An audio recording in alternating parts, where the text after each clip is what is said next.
Should you still buy iPhone 8? Well, I've had the iPhone 8 for about 9 months now, and I want to share with you the experience I've had with this device and if it's still worth it. Now, the iPhone 8 is definitely the least popular iPhone that's probably out there in terms of all of them. I mean, I looked it up and I seen that it's actually number 10 on that list. So I'll show you, I'll leave a link down below where I seen that list. But at the same time, you know, the iPhone 8 is also cheaper than an iPhone 10, gives you most of the same specifications, but the iPhone 10 easily overshadowed this phone because of its OLED screen, its newer design, it's the future of the iPhone. And when we talk about should you still buy it, think about the forward-thinking perspective as in a few months down the line, because we're only 3 months away from an LCD iPhone that's going to replace the iPhone 8. So Apple also introduced the iOS 12 just about a month ago, and that's going to improve the speed of older iPhones. So that makes this even a harder sell in the iPhone 8. So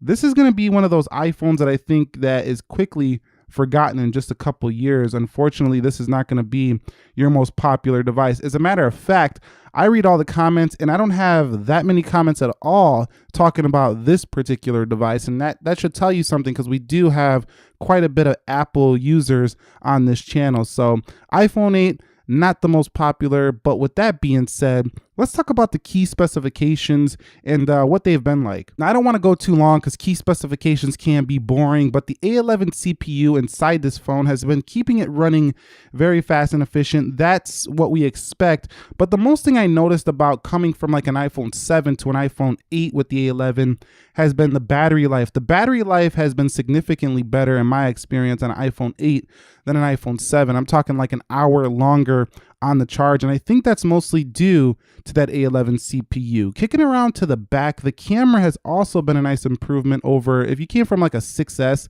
definitely a nice improvement here in the camera, specifically in low light, and video, really good video on this device as well if you're going to be doing 4K 60. So that's a couple of the key specs I really liked, is that the camera has gotten much better and so has the processor in this device. 2 GB of RAM has been enough for this device. I don't find myself ever needing more than that on iOS. You know, I don't even notice a difference between this and a 3 GB of RAM iOS phone. I mean, there's really no noticeable difference, even though this has 2 gigs of RAM. So that spec doesn't really matter too much. I want to talk a little bit about the build quality. Now, this phone has been dropped a couple of times, so I do have some nicks here along the edge, as you can see on camera right here. So right there, nick, and then a nick down here, a nick over here, and a little crack over here on the glass by the camera.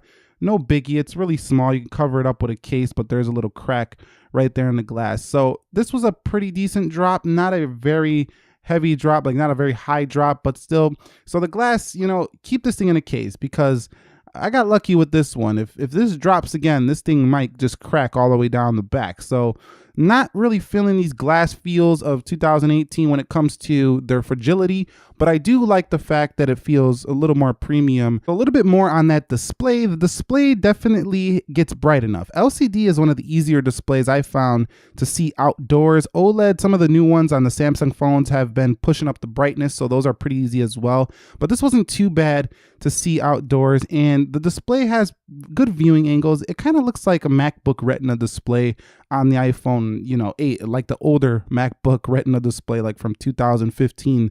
Looks very similar to that display, but the color calibration with True Tone just a little more yellower. Other than that, like I say, the display a little bit disappointing, just because there's so much competition on the market that offers up a better, more saturated, you know, display for the iPhone 8. So we don't even have to talk about should you buy it when it comes to software. If you're watching this video, you're likely an iOS user, so iOS 12 is going to make this phone even better, even faster, and 11.4 has been running pretty slick on the iPhone 8, no issue. So I haven't been having as much bugs as I had when this phone first came out. So the iPhone 8 definitely crashed a few times when it first came out, but it's really slick and smooth on 11.4, and it's only going to get better with 12 and some new features. So of course, the software front, always a win on this iPhone series. So yeah, software is still good, no problem. We don't need to discuss that too much further. Now, when it comes to the battery life for the iPhone 8, if you're thinking about buying one of these in terms of battery, here's another area that is kind of funny, because This phone, while it does improve on the iPhone 7, I'm pretty sure that Apple's newer, larger iPhone LCD is going to get a larger battery. I mean, you're not going to make a 6.1-inch phone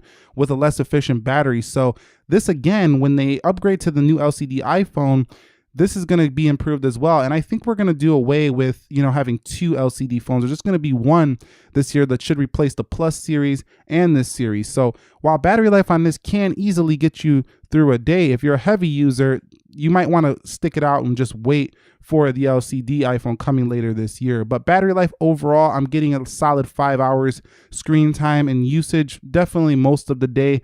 But this one doesn't quite last as long as the iPhone 10 or the iPhone 8 Plus. Those go just a little bit more than this phone. I'm going to say maybe 30 to 45 minutes longer in my use experience over the iPhone 8, but definitely pretty good for a smaller device for sure. What about the audio quality for the iPhone 8? Well, having no headphone jack is kind of a bummer still, but you know what? We've come to accept that as Apple users. That is gone and probably not coming back to any of these iPhones going forward. But the actual speakers on the phone are pretty loud, as you can hear right there with that T-Mobile ad.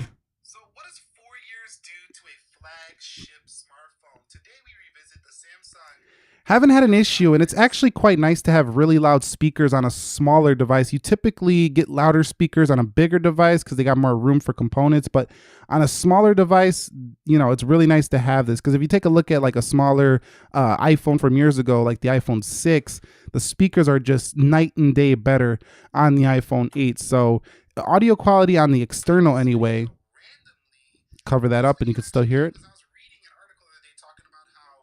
Covering that up is about how an iPhone 6 sounds.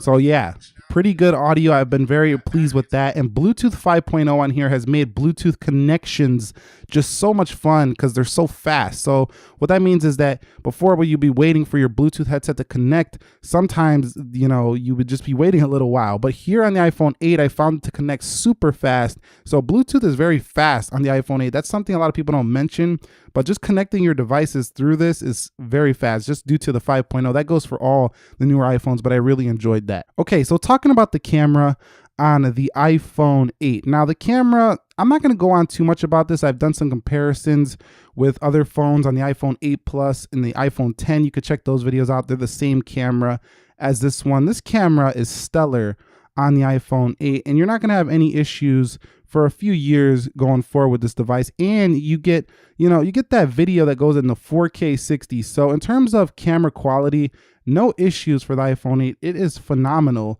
and definitely can replace most point and shoots. So this is a really strong performer when it comes to the camera department. Very natural colors, very detailed photos, as you can see right there. I mean, it's just incredible what this camera can do. So when it comes to that department, you still get the same, iPhone software as it's always been: pano, square, video, slow-mo, time-lapse, and selfie quality is also much improved over some older iPhones. You get your filters right here. I still wish they would put, those video settings right in the camera, all the settings, as a matter of fact, right in the camera. But overall, cameras are stellar on the iPhone 8, and I haven't had no issues in that regard. One area where the iPhone 8 has actually been very good is the call quality. Not many dropped calls, and pretty good speaker performance and earpiece performance. So if you're looking for a phone for good call quality, Apple has really fixed this up over the years. They had the problems with some of the older iPhones in the call quality department, but the iPhone 8 very strong here in this regard. So coming in on my closing statements for the iPhone 8, should you still buy this phone? Well, I don't think a lot of people bought this phone in the first place, but in the second place, I mean, yes, of course, they sold millions, but I'm saying the majority of people are still probably using iPhone 7 or iPhone 7 Plus, even iPhone 10 over this device, because when you walk into an Apple store and you're going to buy a $700, $800 phone, and then you see this one, why would you buy this one over this one? Now that's quite of a tricky proposition, but at the same time, we have to think about the forward or the future of Apple. In just a few months, we're going to have an LCD iPhone that is going to replace this and the iPhone 8 Plus, and then you're quickly going to feel like you're using a dated phone. So that's my main, gripe with the iPhone 8 is that even though it has the internal guts of all the newer devices of 2017, it still feels trapped in an old era of design. Like the iPhone 6, you can't tell them apart really, except for the back of them. And then you get a case on, you really can't tell them apart. But if you're looking for a phone that just gets the job done and does it well and doesn't really stand out or is not that flashy, then the iPhone 8 probably is still a good pick for you. So would you still buy an iPhone 8? Comment that down below. Did you buy one? Share your experience with the community in the comments section. And if you haven't subscribed, consider subscribing for more videos like this. Nick here helping you to master your technology. I will catch you all in the next episode. Thank you very much for watching, and peace.